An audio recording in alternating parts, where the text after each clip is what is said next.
안녕하세요. 방금 소개받은 손여몽이라고 합니다. 제 소개를 조금 더 하자면은 저 이름 이게 어렵죠? 네, 중국에서 왔습니다. 중국 사람이에요. 그래서 염자 그렇게 돼 있죠. 한국 이름 중에서 그 염자는 안 쓰죠. 좋게 해석하면 좋은 뜻이지만은 여자 이름에서는 잘 안 쓰죠. 저도 놀림 많이 받았습니다.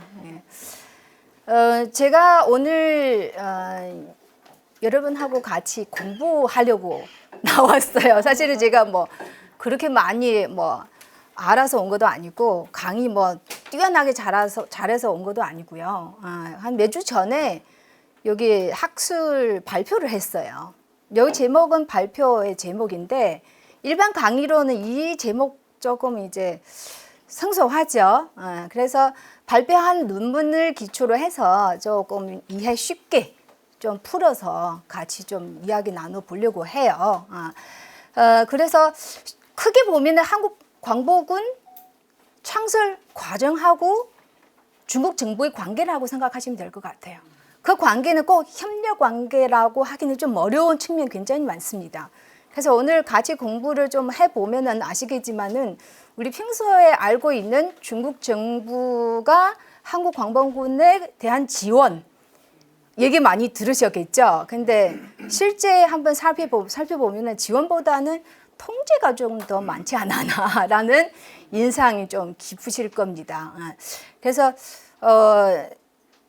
제가 이게 얘기할 때는 한국어 사투리를 좀 쓰는 것 같은데 저도 어디 사투리인지 모르겠습니다. 잘못 배웠어요. 그래서 양해를 좀 구하고요. PPT 자료 있으니까 혹시나 제가 발음 좀 정확하지 않은 부분 있으면은 참고를 하시면 도움 되실 겁니다. 그러면은 제가 시작을 하려고 하는데 왼쪽 사진 하나 있어요. 사진 많이 보셨죠? 여기 그냥 돌아다니는 사진이에요. 그래서 관계를 얘기하니까 사진을 여기다 붙여봤어요. 이게는 바로 한국 광복군 국체적으로 얘기하면은 그 충사령부죠. 그 성립됐을 당시에 끝나고 나서 기념 촬영하는 그 사진이에요. 그래서 대표적인 의미가 있으니까 여기 첫 페이지 좀 넣어봤습니다. 한국 광복군 총사령부 창립 시기는 아시겠죠? 뜬금없이 질문을 던지는 게 다 아실 거라고 생각해요. 자, 1940년이죠. 9월 17일이죠. 총사령부의 창립 날짜죠. 그리고 장소도 아시겠죠? 상하이. 오답이 나왔어요.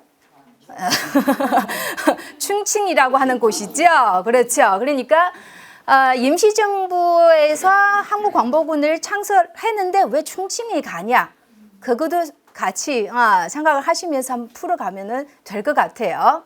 자, 그러면은 이어서 말씀드리겠는데 오늘 제가 말씀드리고 하는 내용은 한 4가지로 보시면 되는데 이 한국광복군 창설하고 그리고 중국 정부한테 허가를 받아야 되잖아요. 그 과정에 따라서 이제 4가지 내용으로 나누는데, 자, 우선은 한국 광복군을 창설하게 된 배경 굉장히 복잡합니다.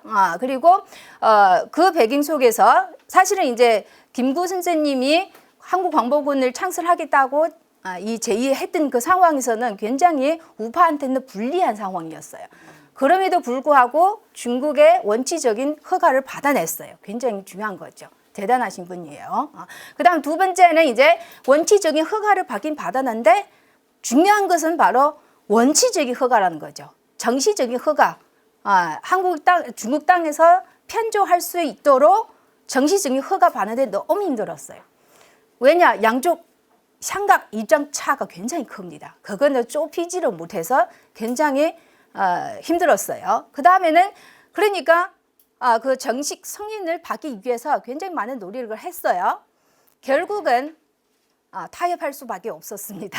양보하고 또 양보하는데 마지막 타협까지 해서 정식 허가를 받았는데 대가도 치러야 됐죠. 그거 바로 우리 알고 있는 국외 준성이라는 거죠. 9가지 중국에서 제시한 조건을 받아들여야 됩니다. 그 중요한 거 바로 마지막 보시면은 자주권의 상실이죠. 그러니까 조건을 받으면서 자주권이 상실하게 되고 그 다음에는 남겨준 저 과제는 바로 뭐냐? 자주권을 회복해야 된다는 거죠. 그 과정 한번 살펴보려고 합니다. 자, 첫 번째는 바로 이 배경 한번 볼게요. 자, 한국광복군 창설 이 문제 제기하면서 바로 중국한테 정부한테는 지원을 해달라고 요청을 했습니다. 왜 그렇게 됐냐? 그 배경 여기서 봐야 됩니다. 자, 어디로부터 봐야 되냐? 바로 예권 신규시 선생님으로부터 봐야 됩니다. 신해혁명 소식을 두고 바로 중국으로 가죠. 중국의 상하이, 난징이죠. 이 지역을 중심으로 중국 혁명을 지원을 하면서 그리고 중국 혁명 지사들하고 깊은 교류를 했습니다. 그렇죠? 자, 그 중국 혁명 지사 중에서는 여러 분이 계셨는데 그 중에서 제가 유난히 두 번째 인물이 있죠. 진김이란 인물이죠. 전치매라고 하는데 저 중국어 발음 굉장히 좋습니다. 진김이라고 하신 분인데 이 분은 굉장히 중요한 역할을 했습니다.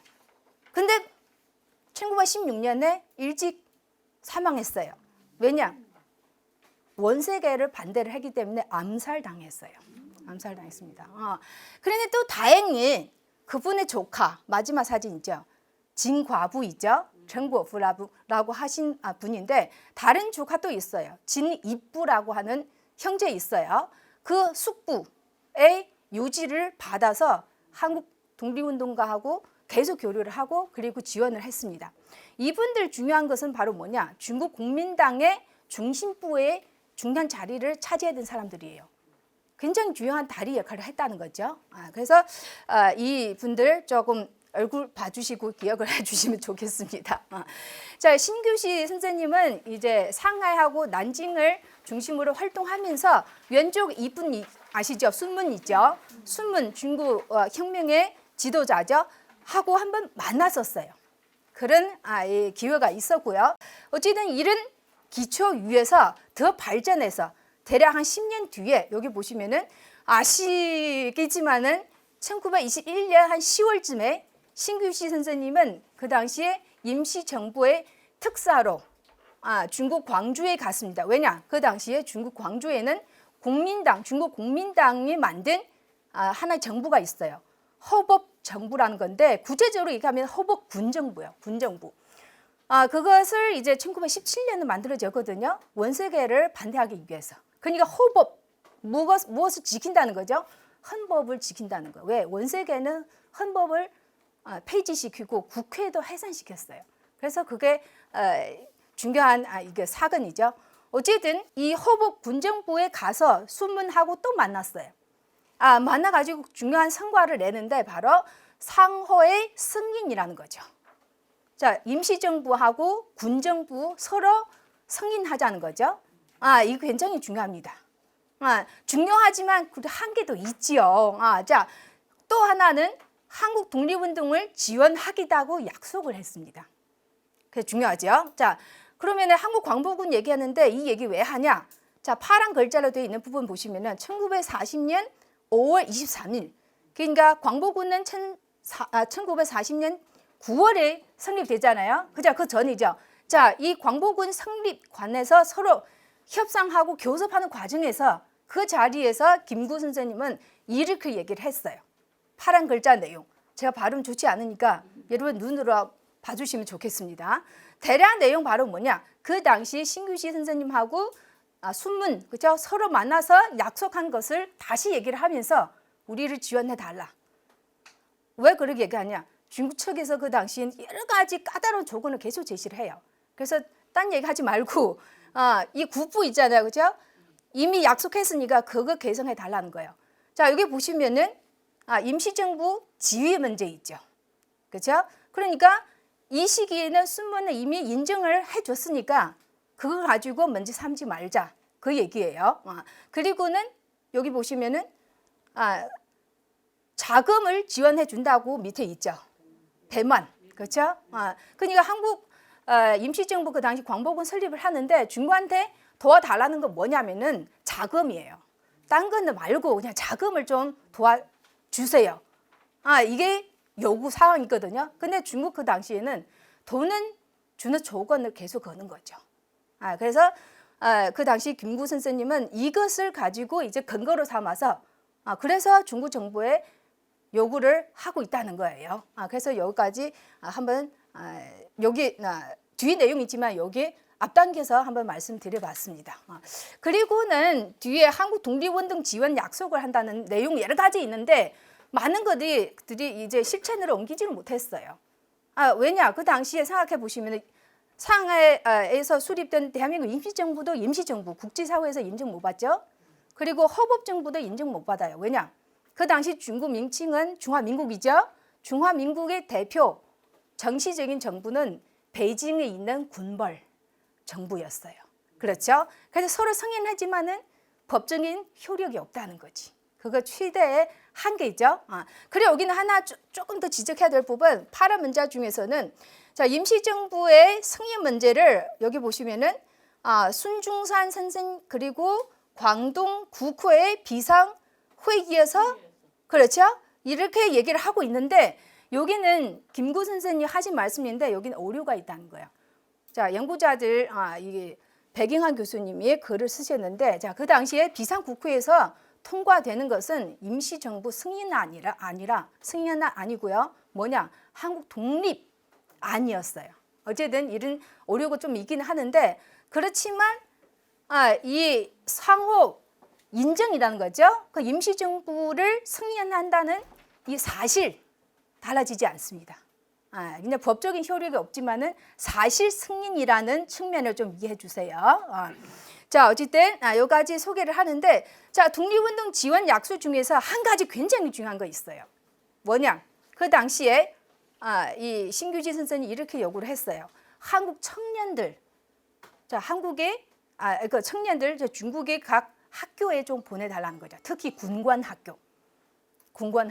그러면 그 당시 순문은 이거는 좋다. 내가 받아들일 수 있다. 그래서 이거로 시작해서 한인 청년들이 중국 각지에 있는 군관학교에 입학하게 되는 거예요. 그 중에서 대표적인 거 들으셨겠죠?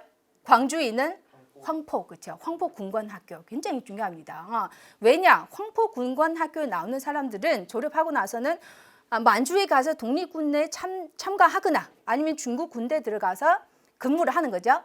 문제는 이분들이 나중에 한국광복군 성립하게 되면 결국은 돌아오게 돼 있어요. 그리고 한국광복군에서 중요한 역할을 하죠. 심지어 한국광복 이후에 귀국하고 나서 국군을 만들잖아요. 국군에서도 중요한 역할을 했다는 거지. 그래서 다 연결돼 있죠. 자, 근데 문제는 이렇게 좋게 출발했잖아, 양쪽 관계.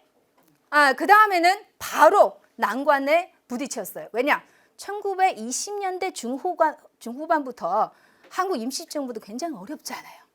심지어 신규시 선생님도 너무 슬퍼서, 그죠? 1922년에 9월에 돌아가셨잖아요. 거식 먹질 않고. 왜냐? 임시정부 너무 분열되어 있는 상태라서. 그러니까 1920년대 후반, 특히 말쯤 되면 거의 무정부 상태로 가는 거예요. 그럼 이런 관계 유지될 수가 없잖아요. 그렇죠? 거기다가 한 가지 더 안 좋은 거 바로 뭐냐?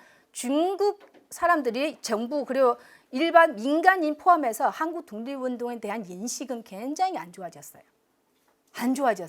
여러 가지 사건이 있어요. 자, 일단은 한 4가지 있는데 우리는 흔히 알고 있는 것들 얘기하면 아실 거예요. 자, 중국의 국공 합작을 하죠. 북벌, 그렇죠? 북벌 하죠. 저 북쪽에 있는 군벌 정부, 그렇죠? 정말 싸우려고 그냥 통일을 위해서 그런 상황인데 1920년대 후반이죠. 자, 그런 상황에서는 국공 합작이 깨지잖아요. 깨지는 상황에서 중국 공산당은 무엇을 했냐? 폭동을 일으켰죠. 폭동이라고 하기는 좀 안 좋고 그냥 봉기를 일으켰죠. 바로 광주에서 그 유명한 1927년 말 일어나는 광주 봉기 있죠. 자, 이 봉기에서는 그 당시 황포 군관학교 포함해서 중국 학교에서 공부하던 한인 청년들이 있죠. 좌파 사상 많이 받아들이는 사람들이 굉장히 많았어요. 결국 김원봉 선생님도 민족주의 계열이 있긴 하지만은 좌족이에요. 그렇죠? 그거 우리 다 알고 계시죠? 그러니까 그분을 비롯해서 그 동기들이 있죠. 그 후배들도 있고 이 광주 봉기에 많이 참여를 했어요. 물론 아시겠지만 나중에 200에서 한 300명 정도 희생당했어요. 문제는 이 사건 때문에 중국 국민당은 한국 독립운동 세력을 의심하게 돼요. 그러니까 기꺼이 지원을 했는데 좌파로 됐네요. 그렇죠? 그래서 안 좋게 인식하게 되는 거예요. 그러면은 그 여파는 좌파한테만 뿐만 아니라 전체 한국 독립운동한테 미치게 되는 거죠. 그 당시 중국 정부는 한국 독립운동에 대해 이 계열 분파에 대해서 잘 몰라요, 사실은. 관심도 그렇게 많지는 않습니다. 사실은. 거기다가 또 아시겠지만은 만주 지역에서 사건 터지잖아. 9.18 1931년에 그렇죠? 일본 중국 동부 침략하는 게 만주사변이죠. 문제는 만주사변 그 직전에 1931년 7월에 만보산 사건이 터졌어요. 만보산 사건. 여기 칠판 써도 되나요? 여기는 없어서 제가 한번 쓸게요. 만보산 사건이 있는데 먼저 이 사건은 진짜 농민들끼리 조금만 그렇죠? 갈등에서 시작했는데 일제가 개입해가지고 문제를 키웠어요. 그다음 서로 혐오해요. 굉장히 큰 사건이었어요. 자, 바로 그 뒤에는 9.18 사변 터졌잖아요. 그럼 중국 사람들은 여보 봐라, 이 사람들이 일본 앞잡이네. 이렇게 인식하게 되는 거죠. 결국은 이 1930년대 초에 이런 안 좋은 환경 속에서 새로운 것을 이끌어내야 되는데 여기 나온 것처럼 돌파구를 찾아야 되잖아요. 바로 김구 선생님이 한인 애구단을 만들었잖아요. 그죠? 그리고는 터뜨린 사건은 여러 개 있는데 그 중에서는 중국하고 관련돼 있는 거 바로 이 윤봉길 의거잖아요. 그죠? 자, 이 윤봉길 의거는 우린 너무 잘 알고 있죠. 그렇죠? 이 의거 제일 중요한 역할 뭐냐? 인식이 전환이에요.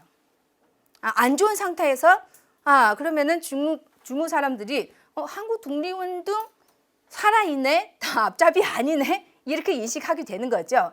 자, 이런 과정에서는 오른쪽 그분은 바로 장개석인데 그래서 장개석이 이 의거를 어떻게 봐냐 여러 가지 설이 있어요. 최근에도 다른 교수님들이 좀 부정적으로 이제 바라보는 시선을 좀 강조를 했는데, 자, 장개석은 윤봉길 의거를 이 부정적으로 봤다라는 주장이 있어요. 저는 그 주장을 완전히 부정하고 싶지 않은데, 하지만 구분을 해야 된다고 생각해요. 뭐냐? 장개석 평가는 두 가지로 봐야 돼요. 하나는 암살 수단은 그렇게 칭찬하지 않습니다.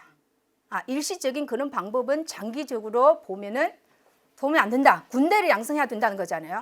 하지만 김구하고 윤봉길 이 두 인물이 있잖아요. 높이 평가합니다. 높이 평가해요. 그러니까 이제 장개석 같은 경우는 중국 그 당시의 상황을 봐야 돼요. 여기 1932년 4월에 일어났잖아요. 그 전에 아시겠지만 상해사변이 있었잖아요. 그렇죠. 일본이 중국 침략한 상해사변이죠. 그리고 이 의거 터졌을 때는 양쪽에서 협상을 하고 있었어요. 정전 협정. 그러니까 장개석도 말 굉장히 조심하는 거예요. 잘못하면은 중일 관계가 안 좋아지니까, 그렇죠? 그런 상황이 또 있기 때문에 한 가지 달라지지 않는 사실을 저는 주장하는 것은 이 두 번에 대한 평가는 굉장히 높아요. 그거 좀 아시면 좋겠고요. 자, 그러면은 이 의거 때문에 중국 정부는 조금 더 적극적으로 지원을 해줍니다. 한국 독립운동을. 근데 비밀적으로. 왜? 일본 눈치 봐야 되니까. 그렇죠? 많은 것들이 드러나지는 못해요. 그러니까 지원을 굉장히 많이 했습니다. 대표적인 거 아시겠지만 임시정부를 그렇죠? 딴 데로 이전시키는 거. 그건 김구 선생님 도와주는 거 다 아시겠지만은.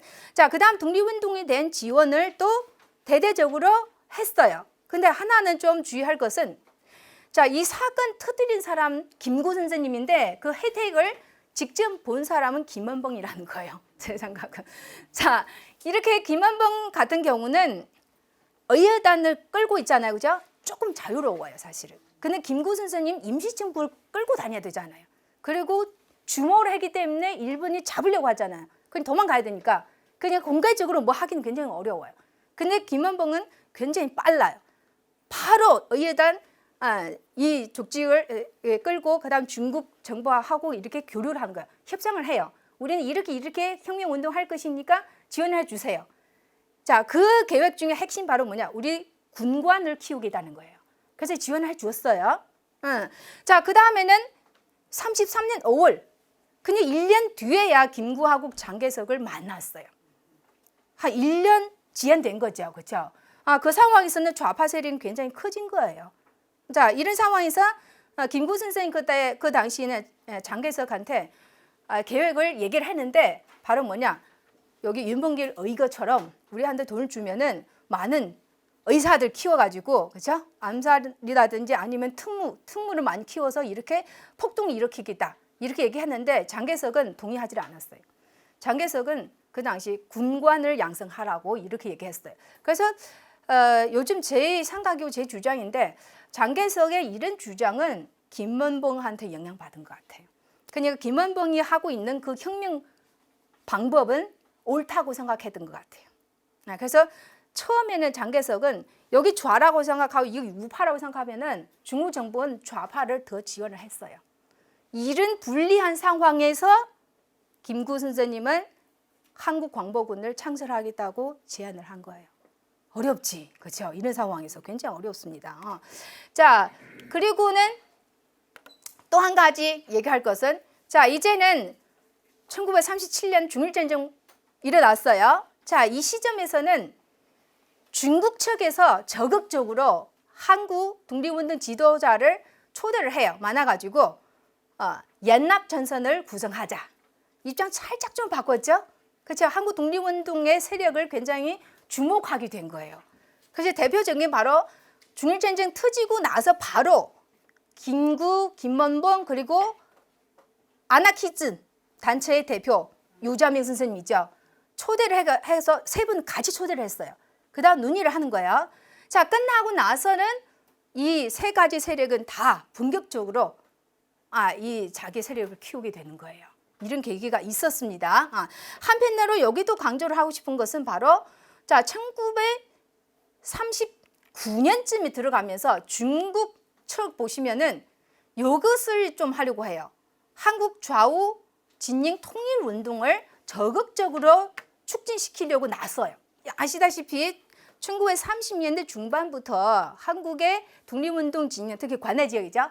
좌파하고 우파 서로 이렇게 연합하려고 하잖아요. 잘 안 돼. 5당, 뭐 7당 이렇게 통합하려고 하는데 계속 깨지잖아요. 자, 그 배후에는 다 중국 정부가 있었어요. 하라 이렇게 압력도 주면서 이렇게 권유하기도 하면서 이렇게 했죠. 점점 더 적극적이에요. 그럼 다른 말로 하면은 굉장히 간섭을 한다는 거지. 그렇죠. 자, 주도적인 사람도 제가 얘기를 하려고 하는데 넘어가네요. 이분 있죠. 이분은 바로 주가화라는 사람인데 이 사람도 좀 기억해 주시면 좋겠어요. 한국 광복군 수립하는 과정에서 중국 측 책임자는 바로 이분이었어. 그리고 이분은 굉장히 적극적이고 우호적이야. 대표적인 사람 이분이요. 자, 이분은 중국의 혁명파죠. 초기에 이미 한국 독립운동가들하고 교류를 많이 했었어요. 이분이. 그래서 한국 독립운동을 잘 아신 분이요. 자, 그 다음에 이 사람 지도하에서 이런 사람들 참가를 했는데 다 뭐 이해하실 필요 없고 실무자는 이 이초영이라는 사람이요. 처음 들어보시죠? 예, 서류를 봐야 드러납니다. 그래서 서류에서 보면은 한국 독립운동에 대한 조사라든지 분석이라든지 정책이라든지 거의 이분이 의견을 제시해 줍니다. 예. 자, 그러면 책임자 이분 너무 바빠서 그것까지 분석하지는 못해요. 그냥 지도자로서 지지를 해주는 거지. 구체적인 방법 연구해오라. 밑에 사람들을 해요. 자, 그 다음에는 이런 상황에서 이제 광복군 창설 준비를 하게 되는데, 자, 그러면은 임시정부에서는 중일전쟁 터지고 나서 바로 이 군사위원회를 설치했어요. 그 다음 군대를 하려고 하는데 안 돼. 왜냐? 일본이 중국을 침략하잖아요. 도망가야 되죠. 그렇죠? 피난을 해야 됩니다. 중국 국민당도 피난을 가요. 뭐 할 수가 없는 상태예요. 마지막 이제 아시다시피 이제 상하에 거쳐서 중국 남쪽에 쭉 그렇게 거치고 나서 그다음 서남쪽으로 가잖아요. 완전히 이 외진 곳에 충칭으로 들어간 거예요. 그래서 충칭에서 이 한국광복군 총사령부 이제 성립하게 된 거지. 이런 과정 거치게 된 거예요. 그 당시 충칭은 중국의 임시 수도예요. 수도는 함락됐으니까 일본 사람한테 뺏겼으니까. 그래서 가게 되는데, 자, 그 다음에는 이제 이 한국광복군의 예비 조직이라고 생각하면 바로 이 군사 특파단이요. 이 단장 바로 유명한 조성환 선생님이신데, 자, 이 특파단은 바로 화북 지역으로 파견됐습니다. 자, 이 화북 지역 파견됐는데 그 근거지 바로 서안이요. 서안은 병마용 유명하죠. 그죠? 진시황제 병마용. 유명하죠. 저기로 간 거예요. 왜 저리 가냐? 그거는 항일 전쟁의 전선이었어요. 그러니까 그 지역은 한인들이 제일 많았어요. 군대를 만들어야 되는데 병력이 있어야 되잖아요. 그 병력이 어디서 나오냐? 중국에 있는 한인들 모집해야 되니까 그럼 한인들이 많이 살고 있는 지역 가야죠. 그 당시에 한인들이 어디서 많이 사냐? 일본군이 차지하는 지역에서 많이 살아요. 일본 군대에 따라서 굉장히 많이 들어갔어요. 그 사람들 이제 교육시켜서 이제 포섭하려고 하는 거죠. 어쨌든 이렇게 갔습니다. 자, 그럼 이 사람들은 그 당시에 중국의 제2전구 사령관, 이 사람 아는 사람 알겠지만은 군벌이에요. 염석산이라는 사람 많은 지원을 받았어요. 그래서 세력을 확장하고 나서 그다음 이 기반 위에서 바로 한국 광복군을 만든 거예요. 이게 모체라고 생각하시면 됩니다. 모체. 자, 그 다음에는 대외적으로 바로 김구 선생님 노력을 봐야 돼요. 김구 선생님 굉장히 좀 지혜롭고 전략적으로 이 문제를 해결하려고 했어요. 자, 우선 여기 보시면은 중국의 분위기를 한번 이용했어요. 자, 2차 구공합작.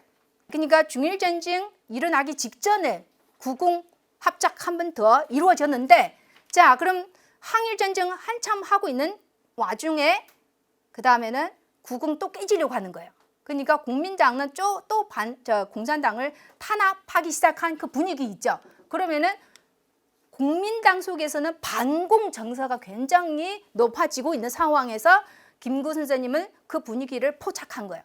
그래서 여기 보시면은 자, 김구 선생님은 국민당 측 인사하고 만나는 자리마다 거의 자료를 보면 이걸 강조해요. 자, 한국 독립운동 왜 통일을 못했냐? 자, 이렇게 분석하고 저렇게 분석도 하시지만은 그거 중요한 거 아니라 뭐가 중요하냐? 바로 공산주의자 때문이야. 그러면은 이런 말 하는 이유는 바로 뭐냐? 나는 공산주의자 아니라는 거지. 우리는 같은 편이라는 거지. 계속 그거 강조하는 거야. 전략적으로, 사전적인 거. 자, 그리고는 한편으로 한국 국민당은 언제 조직됐냐? 이제 한국 국민당은 김구 선생님 이끌고 있는 정당이잖아요. 1935년 말쯤에 만들어졌는데, 자, 이름 한번 보면 한국 국민당, 중국 국민당 비슷하죠? 그렇죠. 이 당 이름 지었을 때도 그렇게 생각을 하고 있었을 거예요. 국민당하고의 관계를 고려해서. 그래서 서류를 보면은 문서, 제가 아까 타이틀에서 문서를 통해서 본다고 했죠. 문서를 보면은 자, 김구 선생님은 한국 국민당하고 중국 국민당 정식적으로 이 관계를 좀 맺어야 된다고 계속 제안을 해요.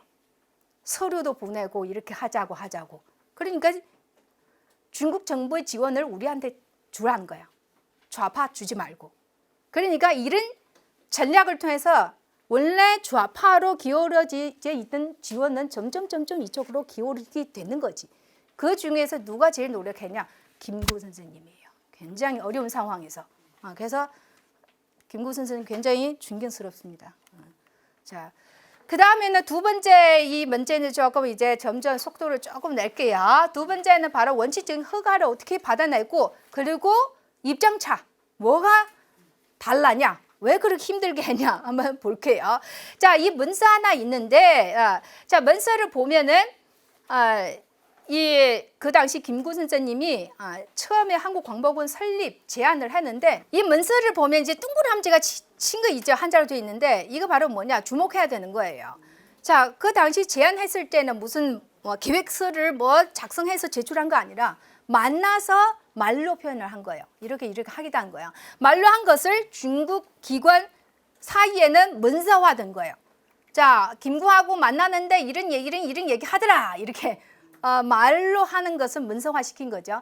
여기는 제가 중요한 부분 색깔 칠하는데, 왜 칠하는 이유는 한번 주목해 주세요. 그 당시 최초로 꺼낸 이야기 무엇인지 중요합니다. 자, 여기 보시면은 분당이라고 했죠.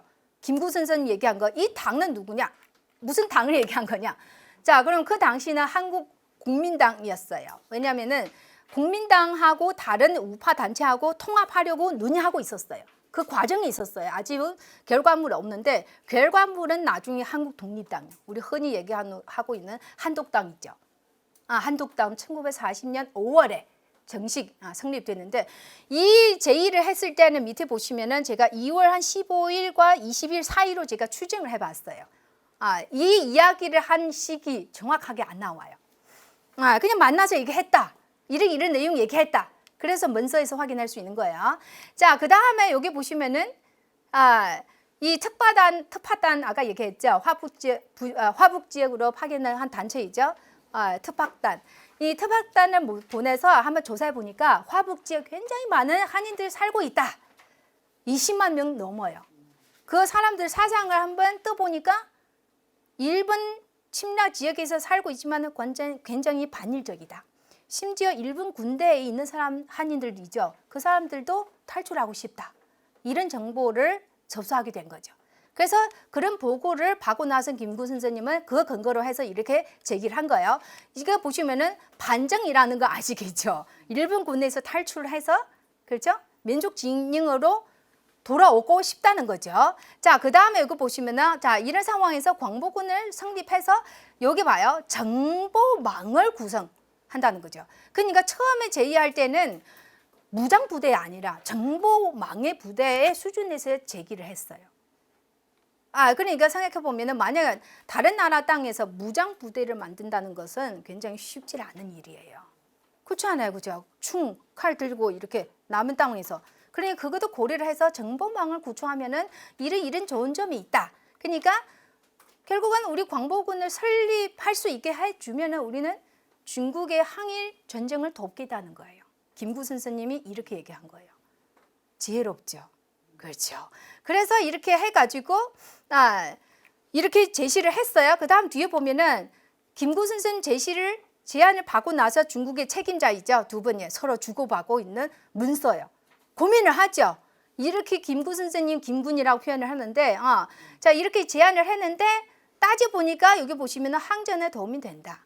그런데 걱정되는 것은 좌파 우파 각 정당 통일되기 전에 설립 허가 여부 그렇죠? 고민해야 된다. 이거 문제 가지고 위원장님께 보고해서 결정하게 한다. 위원장 누구냐? 장개석이에요. 중국의 최고 통수자죠. 자, 그 다음에는 강택이라는 사람은 바로 서현정한테는 답장을 해요. 여기 보면은 그 당이란 거 정확하게 나왔어요. 한국국민당이라고 하죠. 그렇죠? 자, 한국국민당은 여기 이것도 중국 측의 해석인 것 같은데, 그렇죠? 그 당시 김구는 그냥 분당이라고 했는데 이것도 따져봐야 될 문제예요. 자, 그 다음에 여기 보시면은 이 광복군 설립하는 건 굉장히 적극적으로 생각하고 있어요. 자, 그러면 통일 문제는 여기 보시면은 나의 절충 방안이 이미 정해졌어. 걱정하지 말라는 거죠. 그러니까 최후 절차 남았어. 뭐냐? 각계의 요리 인사를 초청해가지고 의견을 듣고 그 다음에는 최종 결정하면 되는 거예요. 자, 그러면은 이 얘기 왜 하냐? 한국 광복군 설립 문제는 한국 좌이 우이 통일 문제하고 굉장히 깊은 관계가 있다는 거예요.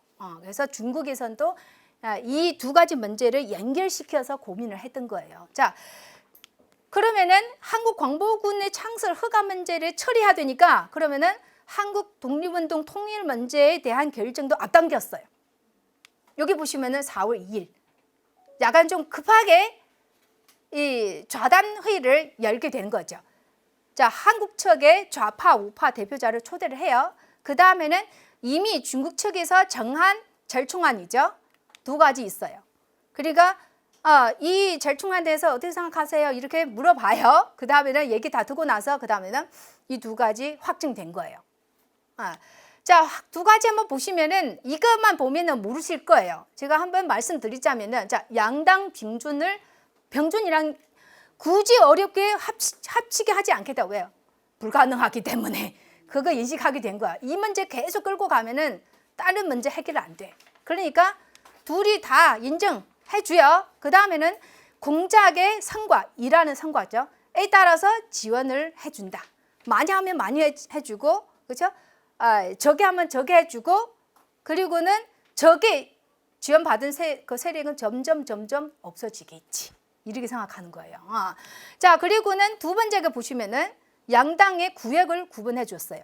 자, 여기 보시면은 광복진선이죠. 광복진선은 바로 한국 국민당 있었죠? 중심이 되는 거. 아직은 우위도 통합이 안 되는 상태예요. 굉장히 복잡한 상황이 있어요. 그래서 이 광복진선 우파라고 생각하시면 돼요. 어느 쪽이냐? 여기에 보시면은 황하 이남, 장강 이북. 황하 북쪽, 장강 남쪽. 그렇죠? 그걸 말하자면은 장강하고 이게 황하 이 사이에 북쪽이요. 자, 북쪽을 누구한테 주냐? 우파한테 줘요. 그 다음에는 남쪽은 누구한테 주냐? 좌파한테 줘요. 이 지역에서 활동하라는 거예요. 근데 여기는 주목할 것은 좌파의 김은봉 이근 군대가 있어요. 이 시점에. 조선의용대가 있잖아요. 조선의용대는 1938년 10월에 남쪽의 항구에서 성립되거든요. 이것도 김구 우파한테 굉장히 불리한 조건이요. 왜? 한인 독립운동가의 군대가 있잖아요. 있는데 왜 또 만드냐? 이게 또 의문이었어요. 이거 설득시키는 거 굉장히 어려워요. 그래서 이런 상황에서는 결국 중국에서는 누구한테 이 올인을 할 수 없는 상황이요. 그래서 같이 해라. 나중에 하면 지켜보겠다는 거지. 그렇죠? 그런데 여기 첫 번째 보면은 이랑 같은 경우는 제가 문서를 딱 보니까 이랑은 이 결정안 나오기 전에 민혁당 좌파죠. 아시겠죠? 제가 민혁당 측에서는 중국 측 책임자하고 만나는 자리에서 이런 얘기를 한 적이 있어요. 바로 혁명 공작 태도와 업적을 따라서 하라. 너무 고민하지 말라는 거예요. 그러니까 자기 파의 세력이 굉장히 자신 있는 거예요.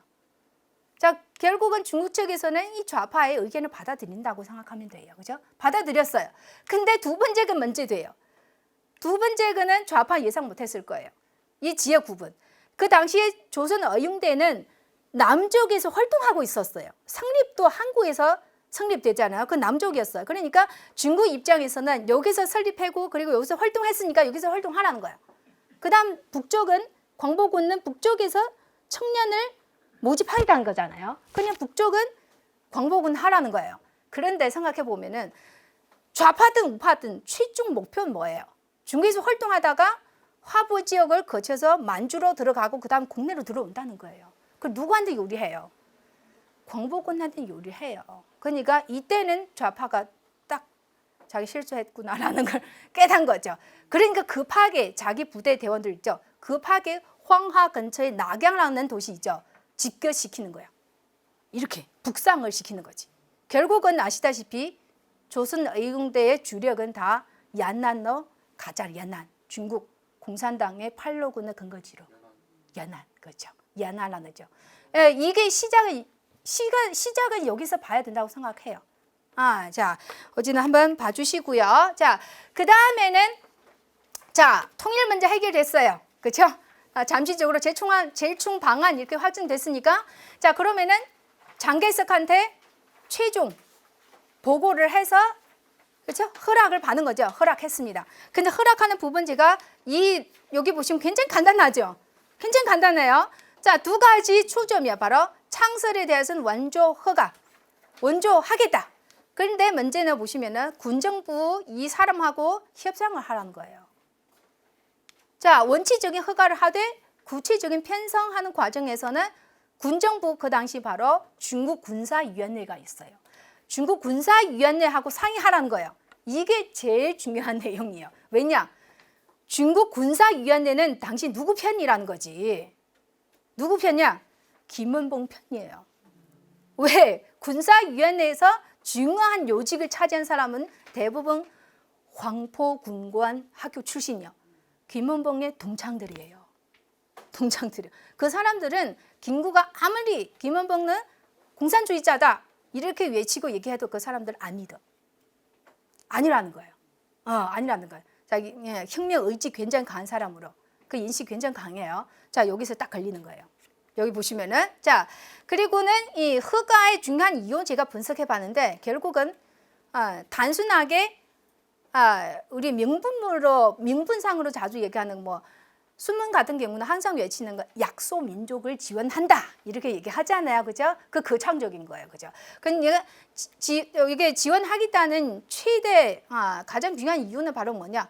중국 항일 전쟁에 요리하다고 판단했기 때문이죠.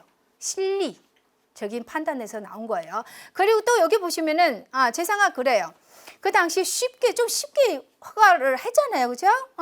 이유는 바로 뭐냐? 그 당시에 최초 제의했을 때는 거창하게 얘기를 안 했어요. 당의 명의로 정보망 이런 식으로 얘기하기 때문에 그러면 중국 국민당 측에서는 조선의용대하고 비슷하게 그 규모로 생각했던 것 같아요. 여기까지 그렇게 생각한 거예요. 그리고 무장부대 아니라 정보망. 아주 가볍게 생각했죠. 근데 문제는 뒤에 쭉쭉 나오는데 한번 살펴보면 아실 거예요. 자, 그리고 이 문제는 어디로 갔어요? 중국 군사위원회 쪽으로 넘어갔어요. 넘어가서 그 다음에 논의를 하죠. 적극적으로 논의하지도 않아요. 하질 않아요. 왜? 조선의용대에 있기 때문에 최고의 통수자 지시를 했는데도 잘 움직이질 않습니다. 자, 군사적으로는 그 당시에 김원봉 세력은 확실히 더 강해요. 사람도 많고 그거 사실이에요. 그래서 그걸 군사적인 측면에서 고려해서 한국광복군 창설 자체는 별로 반갑지 않았어요. 군사위원회 입장에서. 그래서 그런데 반대로 중국 국민당 당 조직이잖아요. 그럼 정치적으로 생각하는 거야. 정치적으로 생각하면은 국민당은 굉장히 반공적이잖아요. 그렇죠? 그러니까 김원봉보다는 김구를 더 좋아하죠. 그러니까 세력은 약하지만 우리 같은 편이니까 키워주자. 이게 중국 국민당의 입장이었어요. 길게 생각하자. 그리고 한국 광복하고 나서 일제 항복하면은 전후의 한반도의 정책이죠. 중국에 대한 정책도 생각을 해야 된다는 거야. 그거 중국 국민당의 입장이요. 그러면은 아시겠지만 이렇게 중국 군사위원회하고 중국 국민당 서로 갈등이 점점 심해져요. 한국 광복군 문제를 가지고 생각하는 건 너무 다르죠. 그렇죠? 군사의 입장에서는 군사력을 생각하는 거예요. 당의 입장에서는 정치를 생각하는 거지. 그래서 이런 상황이 벌어지게 됐는데, 자, 그럼 국민당 측에서 계속 재촉을 해요. 빨리 해라, 빨리 해라. 결국은 마지못해 군사위원회에서는 두 가지 방침을 정했어요. 자, 하나는 바로 뭐냐? 인원 편성할 때는 김구가 가지고 있는 그 인력을 가지고 편성하고 그만큼만 지원하겠다는 거예요. 그 당시 김구 이끌고 있는 인력은 그 당시 중국 입장에서 조사하잖아요. 파악한 인력은 60명밖에 안 돼요. 100명도 안 돼요. 자, 이렇게 생각하는 거예요. 근데 사실 그 당시 김구하고 임시정부 입장에서 이제 한국광복군 창설했을 때 생각하는 것은 사단을 만들겠다는 거예요. 사단. 그 규모가 너무 차이가 나잖아요. 그렇죠? 그러니까 이 얘기 다 들으면은 김국 측에 얼마나 충격을 받겠어요. 그렇죠? 그다음 두 번째 거 보시면은 여러 가지 내용 있지만 딱 한 가지만 이해하시면 돼요. 한국광복군은 군사위원회에서 통제를 하겠다는 거예요. 그러면은 임시정부 측에서 생각하는 거하고 너무 빗나간 거예요. 그렇죠? 그래서 자, 이 두 가지 방침을 중국 국민당한테 전달을 했어요. 그 다음에 중국 국민당은 5월 18일에 바로 김구한테 전달을 했습니다. 여기 보시면 아시겠죠? 자, 김구한테 전달을 하는 내용은 여기 나와 있는데, 딴 거는 없는데 제가 여기에 강조할 내용 바로 이거 가찬이라는 한자 보이시죠? 가찬. 여기 보시죠? 이게는 이제 주가화는 중국 국민당의 책임자죠. 자, 주가화가 김구한테 보낸 문서인데 그 문서 중에서 가찬이란 두 글자 들어가요. 근데 이 가찬은 주가화가 스스로 넣은 거예요. 그 당시 장개석은 이런 말 한 적이 없습니다. 그래서 제가 이것을 얘기하는 이유는 바로 뭐냐? 제가 여기 보시면은 한국광복군에 관한 연구를 한번 선행 연구자 검토하는 과정에서 제가 이것을 발견했는데, 자, 계획 대강이라는 거 있는데, 자, 계획 대강은 얘기하는 거는 바로 이거예요. 한국광복군 편령 계획 대강이라는 게 있어요. 자, 이 대강의 원문이 이렇게 되어 있는데, 문제는 지금 연구자 사이에 이 대강의 명칭 정확하게 부르지 않고 있어요. 그러니까 헷갈리는 거예요. 혼돈돼 있어요. 또 한 가지 문제는 이 문서 있죠. 이 계획 대강. 언제 중국 측에 제출을 했는지가 분명하지 않습니다. 오류가 있어요. 오류가. 그래서 이번에 제가 이 논문을 쓰면서 이 오류를 좀 잡으려고 했어요. 자, 이 오류는 내용 바로 여기 있으면은 연구에서는 5월 하순에 아까 얘기한 그 문서 있죠. 편령 개혁 대강이죠. 중국 측에 제출을 했고 그 다음에는 장개석한테 허락을 받았고 그리고 장개석은 참 잘했다 칭찬했다는 그런 내용 그대로 인용하고 있어요. 그거 오류예요. 아니에요. 자, 장개석은 허락해 준 거 아까 얘기한 거 있죠. 그 원칙적인 허가뿐이에요. 그 뒤에는 안 해줬어요.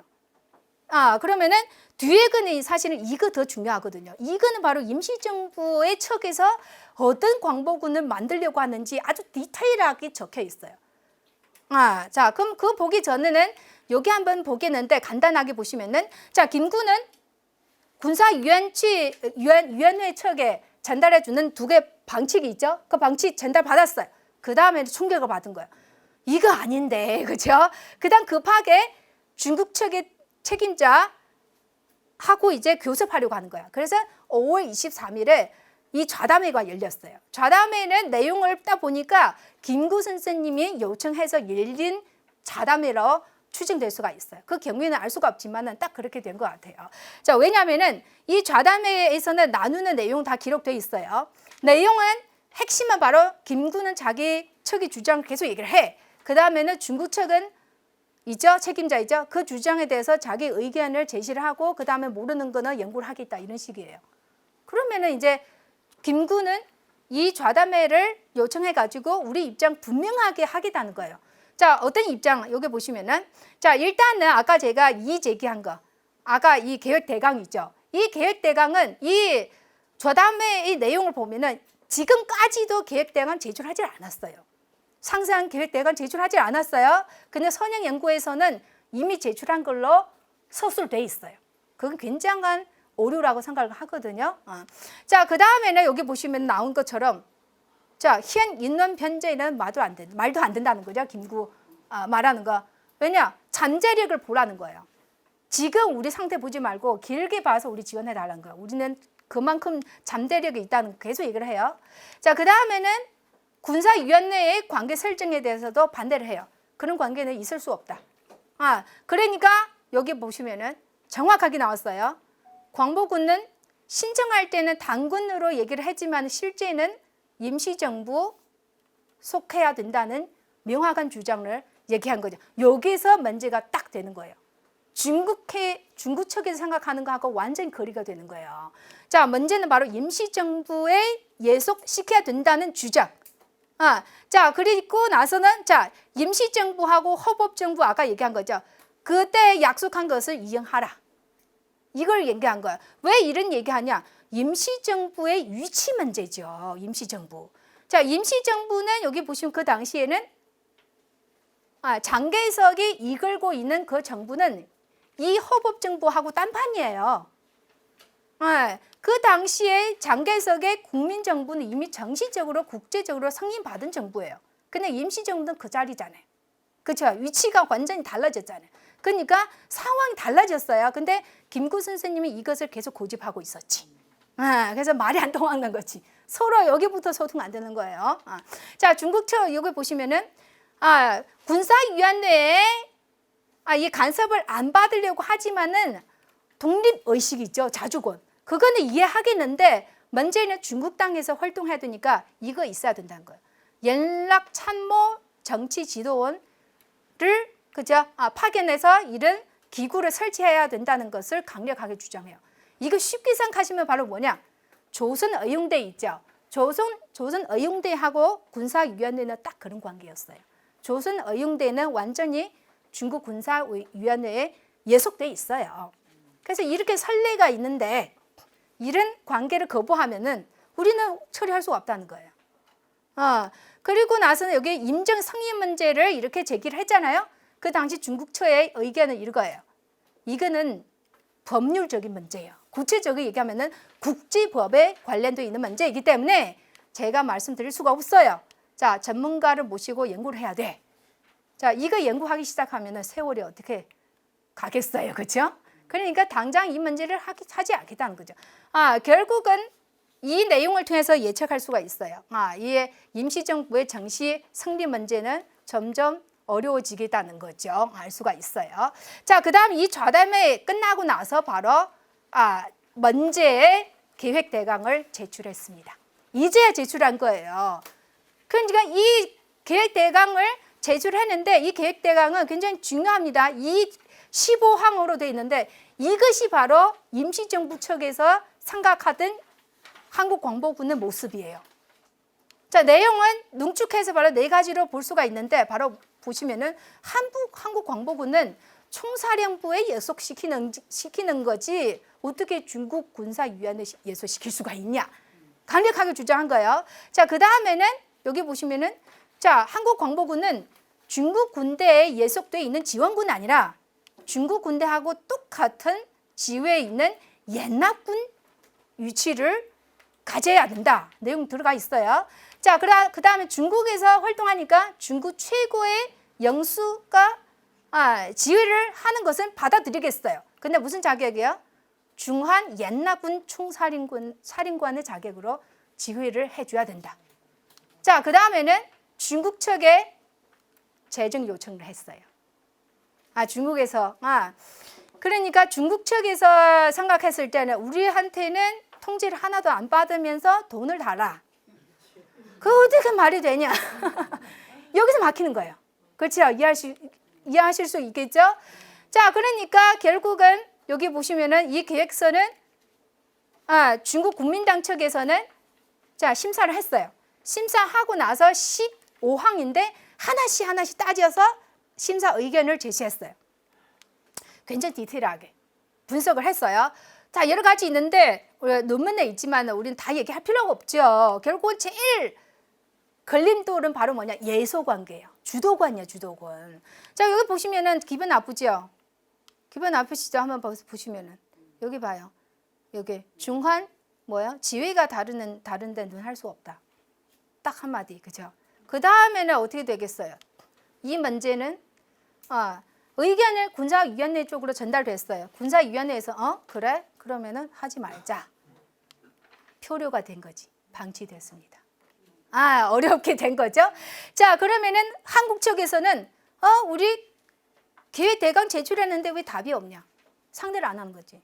답이 없어요. 그래서 김구는 모든 인맥을 동원해서 알아보는 거야. 왜 안 해주냐? 왜 안 해주냐? 결국은 이제 아는 사람 알려준 이유는 2가지예요. 하나는 그 뒤에서 김원봉 세력은 뒤에서 뭘 좀 했다는 거야.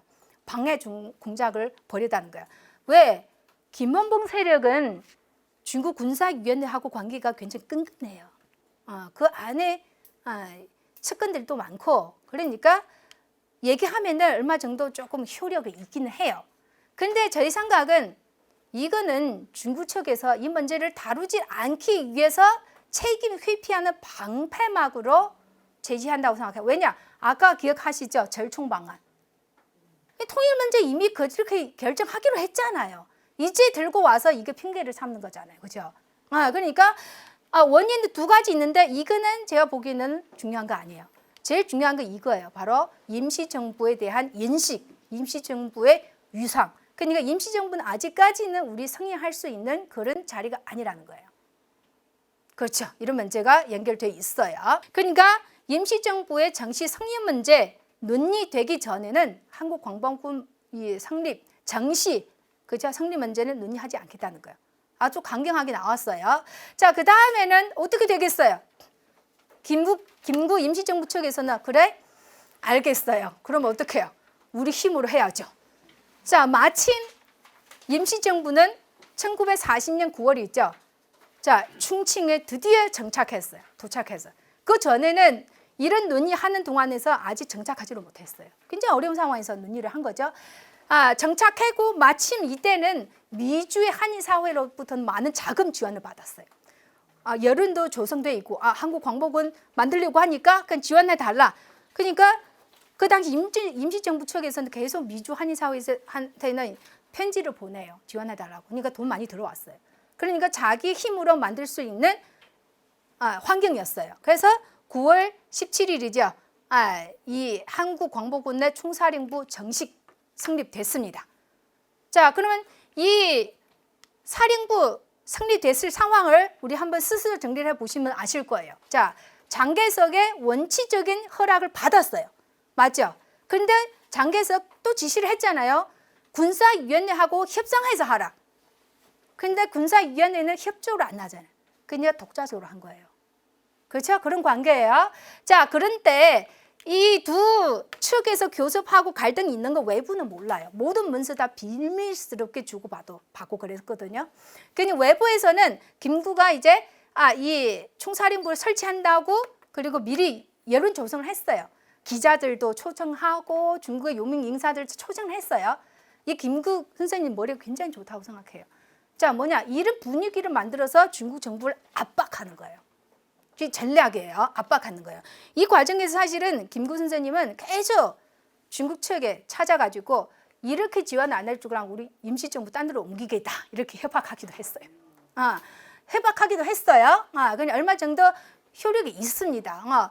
그래서 이렇게 해서는 이제 열리게 됐어요. 여기 보시면은 중국하고의 관계를 위주로 우리 조금 보시면 될 거예요. 자, 여기 보시면은 자, 이분은 바로 누구냐? 이게 유치라는 사람이요. 축사를 하고 있어요. 그럼 당시 중국 측의 대표 중에서 지위가 제일 높은 사람이요.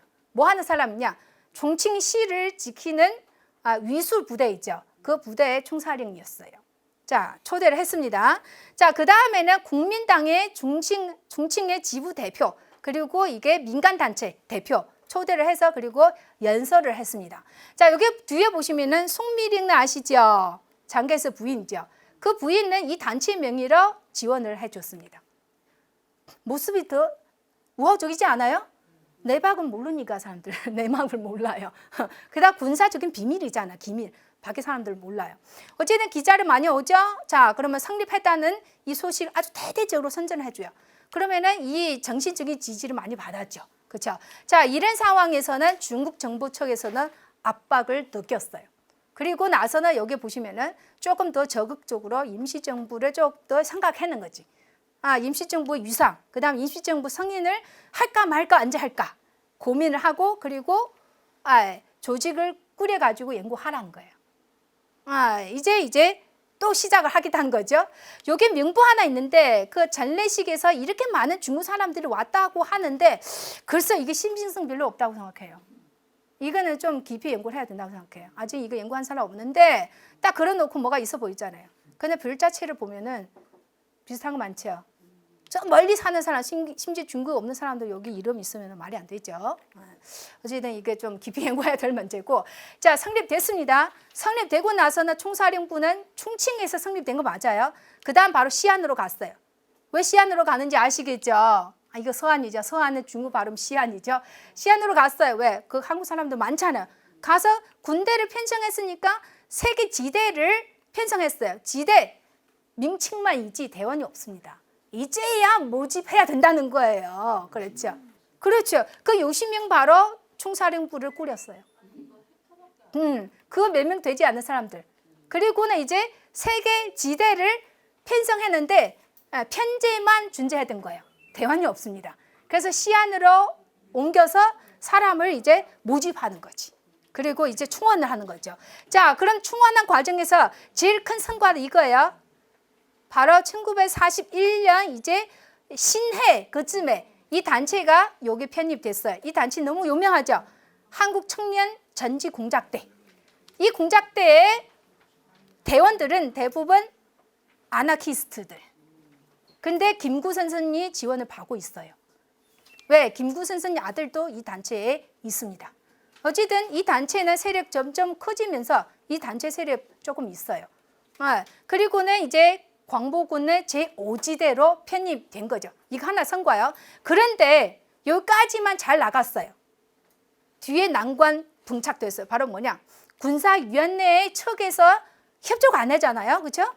그러니까 우리 허락 없이 활동하고 있으니까 비밀리에 지령을 내렸어요. 활동하지 못하도록 단속하라는 거예요. 자, 순발 묶였죠. 그렇죠? 그럼 어떻게 해요? 또 교섭해야지. 정식 허가 받으려고 엄청 많이 노력하는데 김구 선생 양보했어요. 뭐냐? 중국 측의 간섭을 얼마 정도 받겠다는 거예요. 자, 뭐 여기 보시면은 군사위원회에 예속하는 거는 좀 너무해. 그러면은 우리는 중국 측에서 파견되는 군사 인원이나 아니면 참모 인원을 받아주겠다는 거예요. 우리 군대에 들어오라는 거지. 자, 그 정도 양보를 했어요. 그러니까 이 양보 기초 위에서 중국 국민당은 또 움직이는 거죠. 중국 국민당 무슨 역할을 하냐? 여기 임시정부 있는가 하면은 이게 실무처는 바로 군사위원회잖아요. 중간에 국민당은 다리 역할을 해요. 이쪽에 얘기 듣고 여기 전달해주고 그 다음 재촉을 해주고 이래 된 거죠. 자, 그러면은 중국 국민당 또 움직이게 되는 건데 문제는 중국 군사위원회는 별 마음이 없다는 거지. 그래서 이게 중국 국민당하고 군사위원회 측에 이 둘이는 다 정부 부서잖아요. 그 둘이 깨지면 안 되니까 그러면은 문서 오면 받아줘요. 그 다음 재촉하면은 이렇게 하고 있다 이렇게 또 답신을 해. 근데 적극적으로 움직이질 않아요. 먼저 여기 보시면은 책임자도 변동이 생겼어요. 원래 책임자는 한국 독립운동하고 얼마 정도 관련이 있는 사람들인데 여기 보시면은 상진이라는 사람이나 후성이라는 사람 한국 독립운동가하고 거의 교류가 없어요. 그리고 한국 독립운동에 대해서는 아는 거 별로 없고요. 그럼 무슨 뜻이냐? 군사위원회에서는 한국 광복군 설립 문제를 별로 그렇죠. 추진하고 싶은 마음은 없다는 거지. 자, 거기다가 상진이라는 사람 부임하고 나서 바로 장기 출장 갔어요. 장기 출장 가고 그 다음에 뒤에 이 사람 이제 후성이죠. 아주 강경한 사람이요. 알지 못하면서도 굉장히 강력한 듣기 싫은 발언을 많이 해요. 이 사람이요. 굉장히 밉상 사람인데 자, 어쨌든 계속 재촉해서 그 다음에 3월 8일에 자, 요게 군사위원회의 책임 부서 바로 반공처죠. 반공청. 반공청에서는 연석 회의를 하나 열었는데 자, 원칙적으로 광복군 측에서 한국 임시정부 측에서 제시한 있는 파견 그죠? 그 의견도 받아주고 그러면은 자, 점점 한국 광복군의 총사령부 성립을 허락하겠다는 방향으로 흘러갔어요. 이것도 하나의 발전이죠.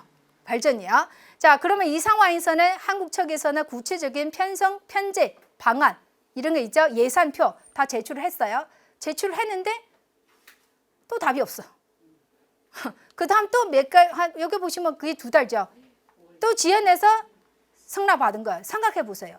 그 당시에 임시정부한테는 1분 1초가 급해. 2차 세계대전의 정세를 보면은 일본의 패망 눈에 보이는데 우리 빨리 군대를 양성해서 연납군으로 참전을 해서 귀국할 때 무슨 그렇지 명분 만들어야 되잖아요. 근데 중국 측에서는 수두를 주지를 않아. 그냥 점점 이게 갈등 표출하게 되는 거지. 이해하실 수가 있겠죠. 그렇죠? 답답합니다. 문서로 보면은. 그 여러 가지 굉장히 복합적인 거. 하나는 중국 입장에서 보시면은 그 당시 일본하고 싸우고 있잖아요. 일본은 수시로 존경 위해서 공습을 해. 공습하면은 부처들 또 피난 가야 되잖아요. 그러나 중국 부처끼리 연락하기도 굉장히 쉽지 않았어요. 그런 어려운 상황이었어요. 예, 그런 측면도 있고 그다음에 아까 얘기한 태도 문제. 왜냐? 군사위원회 측에서는 계속 조선 의용대가 있는데 한국 광복군은 왜 하냐는 거예요. 조선 의용대는 좌파 세력 아니라는 거예요. 근데 뒤에 달라졌잖아요. 여기 계속 한번 들어보시면 이해할 거예요. 자, 여기 보시면은 자, 김구는 또 나서서 자, 중국 측하고 계속 이제 협상을 하잖아요. 중국 측에서는 아까 그 사람이죠. 후성이라는 사람이죠. 그 후성이라는 사람은 처음에 부임했을 때는 흐흐흐하 굉장히 협조적이에요. 모르니까. 몰라서 김구하고 여러 차례 만났는데 처음에는 화기애애했어요. 그래 그럼 해줄게 이렇게 하다가 그 다음에는 어느 날 갑자기 돌변했어요. 안 된다는 거예요. 그냥 입장을 딱 반복된 거예요. 그러니까 문서로 보면은 굉장히 화가 나는 경우가 굉장히 많았어요. 그러니까 여기 보시면은 그럼 김구 선생님은 자, 딴 거 다 떠나서 한국 광복군 정시 허가를 받는 게 중요하다는 거예요. 그러니까 양보하고 또 양보하고 그래 딴 거 다 중요하지 않다. 단지 명분상의 임정 예속을 좀 해주라. 명분상이야. 우리는 실제 뭐 하겠다는 거 아니라 명분상으로 좀 인정해 주면 너무 만족하겠다는 거예요. 진짜 마지막까지 양보를 했죠. 자, 후성은 그것도 안 받아줘요. 귀 막아요. 안 들어요. 심지어 협상하다가 여기 보시면 무슨 말이에요? 한인 청년들 지원병으로 중국 군대 가라. 무슨 자기 군대 만드냐. 한국 광복군 만들지 말라는 거예요. 안 하겠다는 거지. 그래서 이런 상황이 되는데, 자, 그 다음 김구는 어떻게 하냐? 포기할 수가 없죠. 그래? 여기서 이야기 안 통하니까 장개석을 찾아가겠다는 거예요. 자, 그러니까 주가화를 통해서 장개석을 면담하겠다는 거예요. 그 주가화는 굉장히 우호적이라고 했죠. 그 내용을 장개석한테 그대로 전달했어요. 자, 장개석은 주가화를 굉장히 믿어요. 신복. 그러니까 이제 이렇게 저렇게 얘기를 했어요. 그 당시 주가화는 이렇게 얘기하죠. 자, 우선 손문 선생님 요지도 있으니까 그거 무시하면 안 되고 지원하겠다고 했잖아요. 또 하나, 미래를 생각해야죠. 군사적으로 엄격하게 요구하지 말라는 거예요. 한국 국민당하고 중국 국민당, 그죠? 그 당시에는 한독당 되죠. 특별한 관계를 생각하라는 거예요. 그거 뭐냐? 해방 이후에 대한 정책을 고려하라는 거예요. 이렇게 설득해요. 그러니까 이제 여기 장개석 하는 말을 봐요. 자, 비준하겠다는 거죠. 하지만 일정한 제한을 해야 돼. 여기 보시면 약간 좀 모호한 표현이죠. 그런 장개석도 아직 마음을 못 잡았어요. 왜? 믿음이 부족해요. 믿음. 자, 한국 광복은 이에 대한 믿음. 그리고 이 조선 어용대 도대체 어느 편이나 그거에 대한 확신도 없어요. 자, 근데 문제는 이 사건 터졌어요. 조선 어용대의 북상 바로 1941년에 언제냐면은 1941년 여름쯤에 조선 어용대의 부대는 대부분 다 북상했어요. 황하를 건너가지고 야난으로 들어간 거죠. 이제 장개석은 정신 차렸어요. 안 되겠다. 저쪽은 안 되겠다. 그럼 광복군을 잡아야겠다. 김구 세력을 키워야겠다는 것 확실하게 정책을 정했어요. 아시겠죠? 결국은 여기 보시면은 자, 광복군 조선 어용대는 다 여기 예속시켜서 자, 조선 어용대 북쪽으로 가는데 왜 여기서 또 나와요? 주력 부대 가지 김원봉은 안 갔어요. 김원봉은 본부를 이끌고 계속 중층에 있어요. 그러니까 나중에 한국 광복군에 들어갔잖아요. 김원봉이. 그래서 이렇게 해서 장개석은 아주 명확한 지시를 했어요. 이제 봐요. 군사위원회, 국민당, 심지어 외교부하고 같이 적극적으로 논의를 해요. 외교부 왜 꼈어요? 임시정부 승인 문제에 관련이 있기 때문에. 자, 본격적으로 논의를 했어요. 자, 논의한 결과 아주 발전적이야. 전망 좋아요. 봐. 머지않았고 임시정부 승인하겠다는 의견 나왔는데 아시다시피 끝까지 승인 안 했어요. 그때까지는 승인하겠다고 하는데 나중에 장개석은 미국하고 소련의 눈치 보면서 끝까지 승인을 안 했어요. 그런 문제가 있었죠. 자, 결국은 이 제안을 받게 된 거죠. 바로 국외 준성이라고 줄여서 얘기하고 있잖아요. 구성이라고 9개죠. 그 중에서 제일 핵심이 이거예요. 제2항이죠. 바로 주거 문제예요. 주거 문제 보면 명확하게 중국 군사위원회에 예속돼 있어요. 단지 마지막 명분적인 관계를 보류를 하겠다. 김구의 마지막 요구를 만족시킨 거지. 그렇죠? 한국 측의 입장도 다 무시할 수가 없잖아요. 그렇죠? 자, 그 다음에는 이제 이런 상황에서 한국 광복군은 정식 편성을 하게 됐어요. 뒤늦게, 굉장히 뒤늦게 편성했죠. 자, 편성했는데 문제는 지원보단 통제. 왜? 여기 보시면은 자, 처음에 임시정부 했던 조지의 편성 규모보다는 훨씬 줄어들었어요. 여기 부처를 보면 너무 간단하게 됐어요. 그리고는 중국 군내 장교들이 파견돼서 한국 광복군을 운영하게 됐어요. 이거죠. 주도권이 상실된 거죠. 자, 그 다음에는 이러면서도 지원을 받긴 받았어요. 얼마 정도 이거 보시면은 대우를 해주고 매월 2만 원. 이거 별거 아니에요. 당시 충경의 물가는 하루하루 달라져요. 그러니까 임시정부에서는 우리 이거 받으려고 이 굴욕적인 제안을 받았냐. 그러니까 이게 편성되고 나서부터 반발이 굉장히 심했어요. 자, 그 다음에는 요게 여기 아까 얘기한 것처럼 편성되고 나서 조선 의용대 남은 부대를 한국 광복군으로 편입된 그 부분이 있고요. 자, 이게 마무리를 하겠습니다. 간단하게. 자, 아까 얘기한 것처럼 굴욕적인 국외 준성 있잖아요. 자, 그러면은 취소하려고는 요구는 바로 제기됐어요. 자, 제기를 됐는데 정식적으로 제기된 거는 1922년 10월이에요. 34차의 임시의정원 회의에서. 왜 하필 이때쯤 제기되냐? 배경이 있어요. 이 임시의정원 회의는 처음으로 좌파들이 참여한 회의였어요. 그 좌파 누구요? 김원봉. 김원봉은 임시정부에 들어갔어요. 들어간 거예요. 그 다음에 있는 좌파 대표들이 국회의원으로 들어간 거예요. 임시 국회의원. 그 다음에 회의를 하는데, 자, 여기 보시면은 민혁당은 바로 김원봉의 정당이죠. 자, 대표들이 이 문제 제기를 했어요. 왜 그런 굴욕적인 국회 준수를 바라냐? 왜 국회 허락도 거치지 않아? 그 비상 상태에서 국무회의에서만 결정한 거예요. 중국에서 제기한 국회 준성이죠. 받아들였어요. 국회는 그 당시 열지를 않았어요. 그래서 이 문제 제기를 해서 그 다음에는 여기 보시면은 정시적인 제안서를 제출해서 수정하라는 거예요. 자, 이 제안서를 받아서 임시정부, 행정부잖아요. 행정부에서도 그래, 우리는 좀 수정 요구를 해야겠다. 그래서 정식적으로 작업을 시작했는데, 자, 그럼 국외 준성을 폐기하게 되면은, 만약에 폐기하든지 아니 수정하게 되면은 대안 필요하잖아요. 그 대안을 바로 이거였어요. 군사 협정 초안. 협정라는 자체 중국 사람들 싫어해요. 협정은 동등 관계잖아요. 그거 인정 안 해주는 거예요. 자, 일단 외교부를 통해서 이거 제출했는데, 외교부는 여기 보시면은 임시정부 상명을 못 받았으니까 우리는 상대 못해. 거부를 했어요. 자, 여기다 안 되는 거죠. 자, 그 다음 포기하지 않았어요. 왜? 1942년 내 11월 카이로 회담이 있었죠. 아시다시피 카이로 선언에서는 정식적으로 전후 한국 독립 자유 보장했다고 선포를 했잖아요. 자, 그러면은 다시도 힘을 얻어가지고 한 번 더 해보자. 그 다음에는 35차 임시의정원 회의에서는 또 아주 치열하게 토론했어요. 토론 과정에서 두 파가 형성되는데, 하나는 민혁당 중심으로 강경론이요. 자, 중국 측하고 협상하지도 말고 그냥 일방적으로 폐기하자. 통제를 안 받겠다.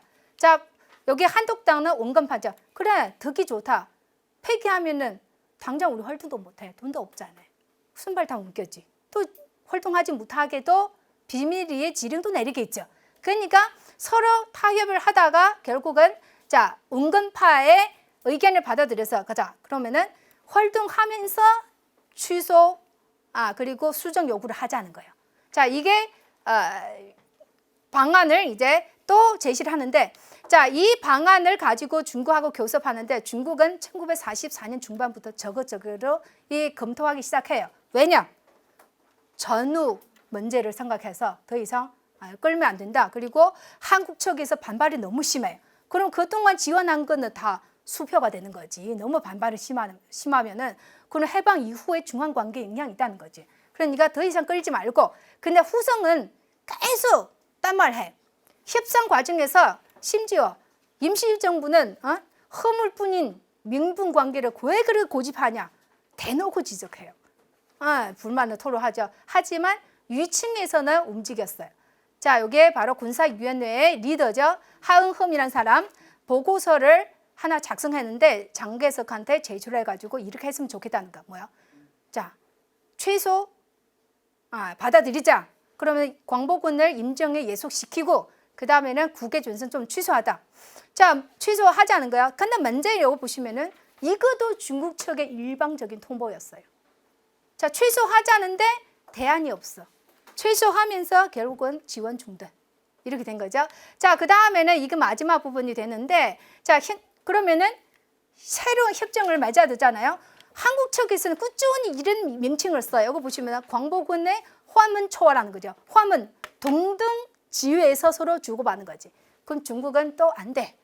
여기 보시면은. 자, 한국 측에서 이거예요. 자, 이 중국에서 활동하니까 중국 항전에 참가를 해. 일조하겠다는 거죠. 지회도 받는데, 자, 돈 때문에 그렇잖아요. 돈 때문에 통제를 계속 받는 거잖아. 자, 동네 공짜 아니라 우리 차관으로 빌려주라는 거지. 우리는 해방 이후에 갚겠다 하는 거예요. 갚겠다 하는 거죠. 차관 방식으로. 자, 중국은 또 거부. 원칙적으로 똑같은 이유야. 임시정부 승인 아직 못하니까 안 돼. 자, 그 다음에는 또 바꿨어요. 한국 측에서 제시한 거. 이거 보시면은 중한 양방의 상정 반법이란 거죠. 자, 또 이런 명칭은 동등지회에서 나오는 명칭이죠. 근데 이때쯤에는 중국 측에서는 역시 해방 이후 관계를 생각해서 받아들일 마음 준비되어 있어요. 근데 명칭은 마음에 안 들어. 중국 측에서. 자, 이 내용은 대부분 받아들이는데 명칭 이거로 바꿔봤어요. 이거 보시면은 원조 우리는 지원해 주는 거야. 동등관계 아니라는 거지. 원조 한국 광복군 판법으로 딱 바꿔버렸어요. 그리고는 내용은 이렇게 임정 소속 명시를 했고 그 다음에 차관으로 지원을 하겠다. 결국은 임정 측의 뜻대로 됐다는 거지. 너무 힘들었어요. 그렇죠. 근데 문제는 언제예요? 시점은 한국 광복 3개월 전이라는 거지. 그나마 이때 주도적으로 미국의 OSIS 작전하고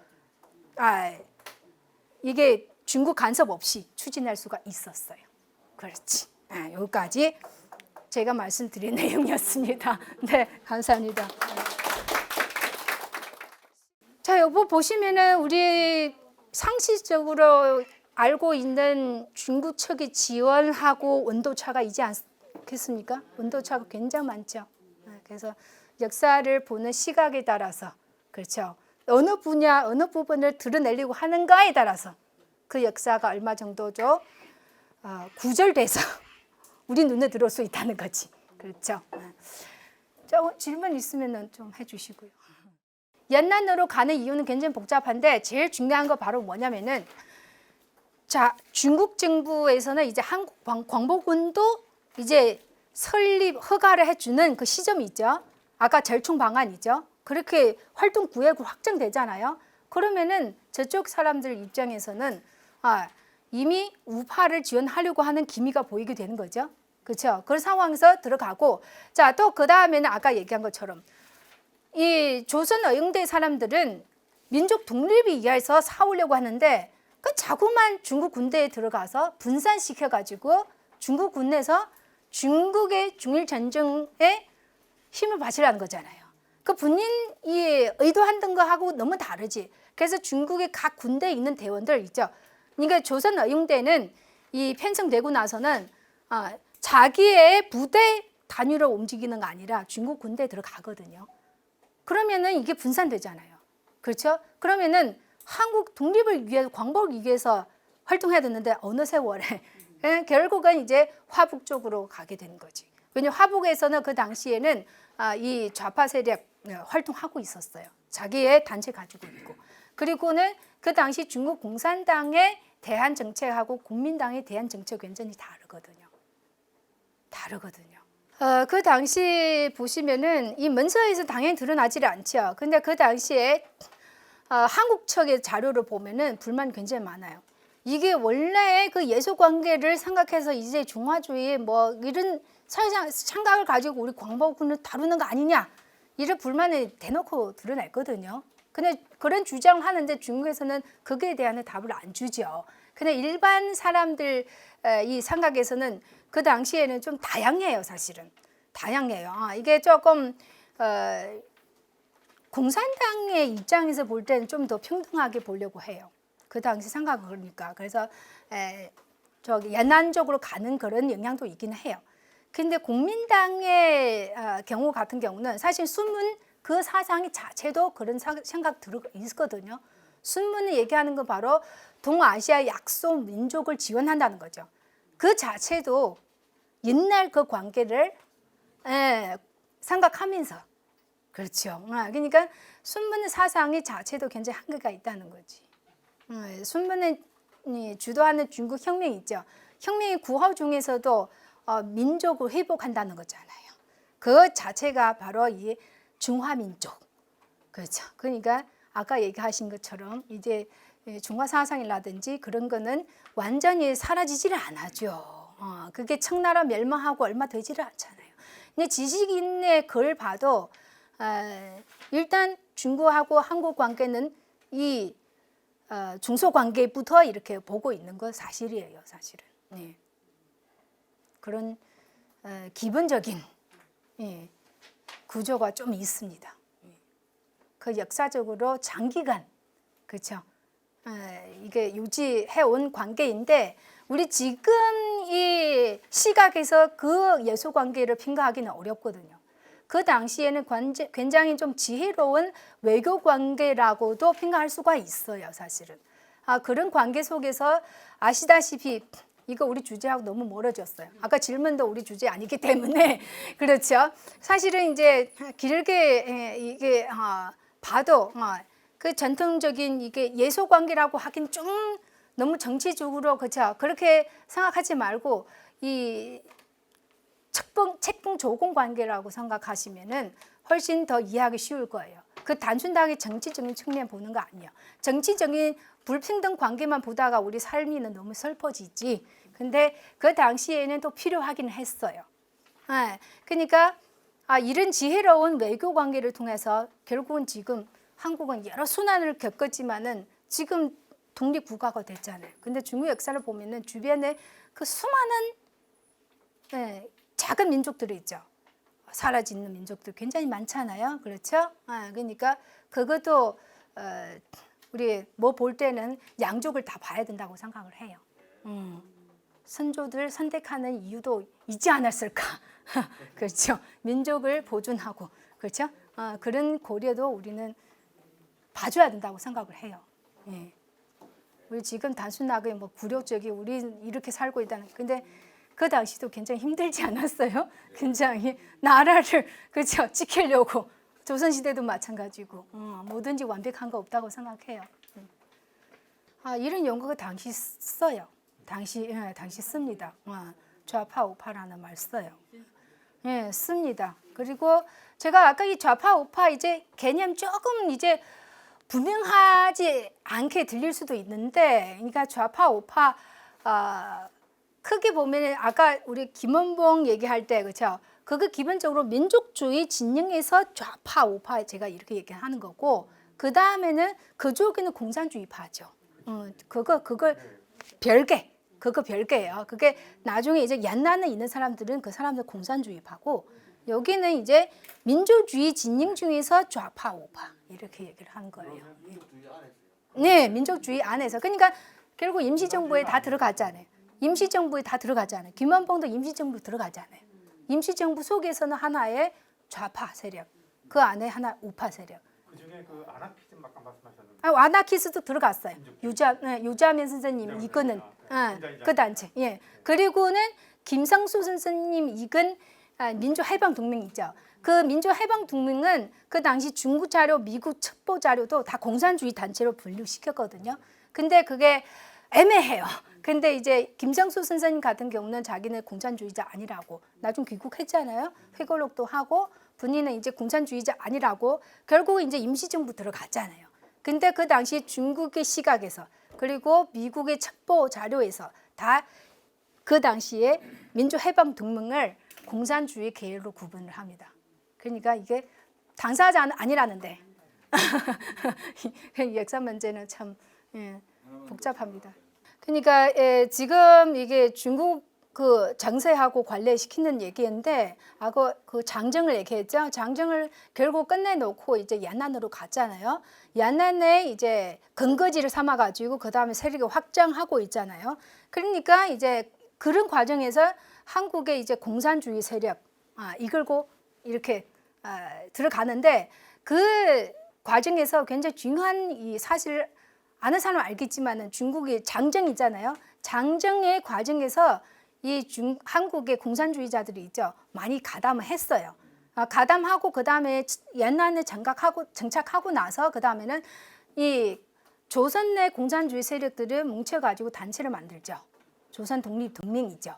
그거 만들죠. 그렇죠? 그다음 이 단체를 기반으로 해서 그러니까 요게 첩보 자료를 보면은 이 조선 의용대가 이 연난으로 가는 과정에서 연난에 있는 중국 공산당이죠. 작업을 했다는 거예요. 뒤에서 작업을 해가지고 이끌고 가다는 거죠. 그러니까 이게 양쪽에서 다 이 세력을 확보한다는 거죠. 그러니까 이제 중국 공산당의 같은 경우 중국 공산당하고 연납하는 거죠. 관계 밀접한 이 세력은 하나는 이제 얀난을 중심으로 하는 얀난파, 그렇죠? 그다음 동북 지역에 있는 항해 연군이 있잖아요. 그 다 중국 공산당의 이 계열이고 그렇게 된 거고 뭐 아시겠지만 동북 지역 김일성 부대 얀난파 들어가고 또 싸우고 그렇죠? 그런 과정이죠. 그 사람들은 다 중국 공산당하고 연계해서 활동했던 사람들이에요. 그 파는 나눠져 있지만은 그 두 파는 다 중국 공산당하고 그리고 관내에 있는 한국 임시정부하고 광복군은 국민당하고 이렇게 관계가 맺어지게 되는 거죠. 김구 선생님에 대한 평가는 사실 제 자리에 있는 저의 능력으로는 굉장히 버겁죠. 그러니까 이게 우리는 광복군 문제만 놓고 얘기할 때는 저는 굉장히 대단하고 생각을 해요. 왜냐, 굉장히 불리한 상황에서 그거 이끌어내거든요. 그렇죠. 그러니까 근데 더 넓은 범위에서는 안 좋은 점, 임시정부를 젊은 사람들이 왜 떠나겠냐?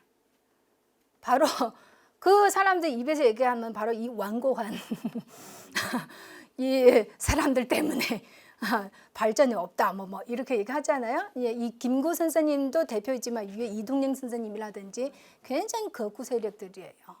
이제 오픈 라인보다는 이제 민족주의가 굉장히 강합니다. 근데 그래도 김구는 그나마 나중에 임시정부를 개편을 했잖아요. 임시정부를 확대 개편해서 임시의정원 아까 얘기한 것처럼 좌파들이 들어갈 수 있는 계기는 바로 김구가 주도해서 임시정부를 개편하거든요. 개편을 왜 하냐? 왜 확대를 개편하냐? 자리를 만들어서 좌파를 받아들이려고 했어요. 그러니까 그렇게 연납 임시정부가 만들어질 수 있던 거죠. 그렇죠? 제가 뭐 아는 지식이 별로 없지만 그냥 먼저 질문 받고 말씀드리건데 뭐든지 좀 한쪽으로 치우치면 안 되죠. 그렇죠? 우리는 완벽한 인간은 없는 거 다 아시겠지만 그 특별한 상황에 처했던 상황에서는 그런 만큼 능력을 발휘할 수 있는 사람 과연 며칠 될까? 그 수목을 건디면서 그렇죠? 그는 김구 선생님 그거 원해서 한 거 아니잖아요. 그거 견디면서도 어떻게 하든 성령 받아서 귀국할 때는 명분도 만들자, 그렇죠? 그 나중에 좌파들이 이 제기할 때는 이 우파를 공격하기 위해서 더 강하게 이 문제 제기를 해요. 그러니까 우파들 때문에 이래 우리 굴욕적으로 이렇게 관계를 맺는 거 아니냐 이렇게 국회 그 회의에서 계속 공격을 하거든요. 그러니까 이런 측면도 좀 봐주시고요. 조선의용대에 얼마나 들어가는지 저는 조선의용대에 대해서는 규모는 제가 구체적으로 들여다보지를 않았어요. 그러니까 200여 명 정도는 맞아요. 그리고 제가 아는 뭐 정확하지 않을 수도 있지만은 북상하고 나서 종칭에 본부 남은 사람은 10명 안팎 정도 된다고 해요. 그 정도밖에 안 됐어요. 그러니까 그 사람들이 나중에 임시정부 들어가면은 저기 민혁당 있잖아요. 민혁당의 대표들 보면은 그 정도 규모였어요. 그러니까 대부분 다 제주로 넘어갔다고 생각을 하시면 되고, 그다음에 아까 그 소련하고 관련되어 있는 이 첩보 정보인데 그게 굉장히 영향 많지요. 국민당 정부 왜 임시정부를 계속 승인을 안 하려고 하냐, 눈치를 보냐. 미국도 미국 눈치도 봐야 되지만은 그 당시에 중국은 미국 덕분에 갑자기 4강이 되잖아요. 미국에 초대를 해가지고 참여하라고. 그러니까 미국의 뒤에 지지를 해서 갑자기 4강이 됐는데 여기 미국, 영국, 소련, 중국, 그렇죠? 자, 그 중에서는 중국은 눈치 다 봐야 돼요. 소련 눈치도 봐야 돼요. 소련 눈치 왜 보냐? 바로 소련이 지지하고 있는 공산주의 세력이기 때문이에요. 그 규모에 대해서 그리고 잘못하면은 해방 이후에 그렇죠? 그 한반도의 정세 다 그때 고민을 한 거예요. 어느 쪽이 더 세력 강하고 누가 지지하고 그 영향은 다 미쳤어요. 그런 그 해방 직전에는 국민당에서도 팀을 꾸려가지고 아주 디테일하게 조사를 하고 해방 이후 대한 정책을 연구하라는 거예요. 그런 것도 굉장히 좀 했습니다. 그렇지만 국국 내전 때문에 뜻대로 되지를 않았죠. 대만으로 가고 그런 상황이 돼버렸죠. 네, 있습니다. 연구에서는 그런 요인도 다 적어놨어요. 예, 이게 조선의용대에 관한 전문 연구를 보시면 아주 디테일하게 왜 가냐, 다 궁금하니까 아주 디테일하게 분석을 했어요. 예, 이제 국민당 마음에 안 드는지. 그리고 국민당은 반공 그 당시에 백세 테러를 많이 일으켜요. 그러니까 색출을 하는 거죠. 공산주의자를 색출해 가지고 그럼 반공 정책 하잖아요. 그럼 중국 공산당하고 관련 있는 사람 다 위험하죠. 그러니까 그런 차원에서도 많이 넘어갔습니다. 네, 감사합니다. 네, 고생하셨습니다. 장기간.